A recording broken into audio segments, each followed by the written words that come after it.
Hello යාළුවනේ කොහොමද ඉතින් මම අද විශේෂයෙන්ම වීඩියෝ එකක් කරන්න හිතාගෙන ආවේ. දැන් මම දවසක් ඔයාලා වීඩියෝ එකක් ගෙනාවනේ සාමාන්‍යයෙන් රුපියල් 15000ක් දාගෙන පොකට් මනි විදියට මාසෙට 8000ක් විතර හොයාගන්න විදියක්. හරිද? ඒක දැන් ඒක ඇත්ත මම ඔයාලට ප්‍රූෆ් කරන්න බෑ. ඒ කියන්නේ ඒකට මම වීඩියෝ එකක් ඔයාලට අද කියනවා. මොකද මගේ යාළුවෙක් කතා කරලා ඒ දේ එහෙම කරගත්තා. හරිද? එයාට ඒ දේ කියලා දීලා මේ පැය භාගයක් යන්න කලින් එයා 1500 කිව්වා පළවෙනි දවසේ. දෙවෙනි දවසේ 1500 කිව්වා දවස් දෙකේ මේ එයා මේ රුපියල් 3000ක් හොයාගත්තා. ඊට පස්සේ තවත් විශේෂ කාරණේ තමයි දැන් එයා ඩොලර් 46නේ ඉන්වෙස්ට් කරගත්තේ. ඊට පස්සේ මේ මම එයාගේ account එක හදලා දුන්නා ඩොලර් 101ක් වෙනකම්. 101ක් වෙනකම් ඒකත් මේ වීඩියෝ එකේ මම පුළුවන් දාන්නම්. මේ දාලා ඉවර වෙලා මේ ඊට පස්සේ එයාට මම challenge එකක් දෙනවා. challenge එකක් දෙනවා. දැන් මම එයාට ඔක්කොම කියලා දීලා ඉවරලා හරි දැන් ඔයාලට තියෙන්නේ මේ දවසේ ටාගට් එක ඩොලර් මේ 5 හොයන්න කියනවා.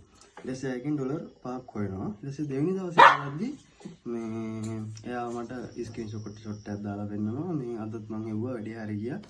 ඊට පස්සේ මම එයාට කිව්වා දැන් ඔයාගේ රිස්ක් එක අඩු කරගන්න ඕන හින්දා සාමාන්‍ය දවසට ඩොලර් 2.5ක් විතර වගේ හොයාගන්න කියලා. ඒක සාමාන්‍ය මාසෙට 8000 12000ක් අතර ගානකට යන්න පුළුවන්. හැබැයි මම හිතන්නේ